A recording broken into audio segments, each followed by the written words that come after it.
Nandamuri Balakrishna Padma Bhushan award అందుకోవడం తెలుగువారికి గర్వకారణమని AP technology services chairman Mannava Mohan Krishna అన్నారు. గుంటూరులోని ఆయన కార్యాలయంలో బాలకృష్ణ అభిమానులతో కలిసి కేక్ కట్ చేసి సంబరాలు చేసుకున్నారు. సినీ రంగంలో రాణిస్తూ ఎమ్మెల్యేగా సేవలు ప్రజలకు చేస్తూ బసవతారకం క్యాన్సర్ ఆసుపత్రి చైర్మన్గా క్యాన్సర్ బాధితులకు ఎనలేని సేవలు అందిస్తున్నారని పేర్కొన్నారు.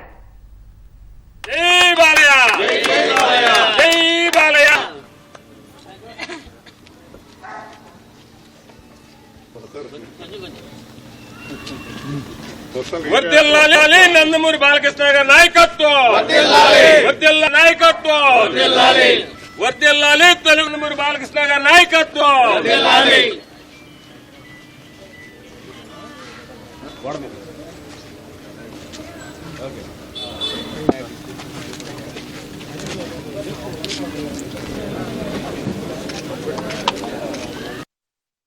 నందమూరి బాలకృష్ణ గారి అభిమానులు ఇక్కడ ఆనందోత్సవాలతో కేక్ కట్ చేసుకుని అందరూ కూడా నందమూరి బాలకృష్ణ గారికి శుభాకాంక్షలు తెలియజేయడం జరిగింది.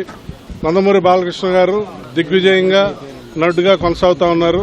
మొన్నటి తరానికి బాలయ్యే, నిన్నటి తరానికి బాలయ్యే, నేటి తరానికి బాలయ్యే, రేపటి తరానికి కూడా బాలయ్యే. ఇట్లా అన్ని ఓ పక్క సినిమా రంగంలో వారి జైత్రయాత్ర సాగుతూనే ఇంకో పక్క Basavatarakam Indo American cancer hospital చైర్మన్గా ఈరోజు ఆ క్యాన్సర్ హాస్పిటల్ని తెలుగు రాష్ట్రాల్లోనే కాదు భారతదేశంలోనే ఒక అగ్రశ్రేణి క్యాన్సర్ హాస్పిటల్గా వారు తీర్చిదిద్దారు. రాజకీయ రంగంలో హిందూపూర్ శాసనసభ్యుడిగా హ్యాట్రిక్ సాధించారు.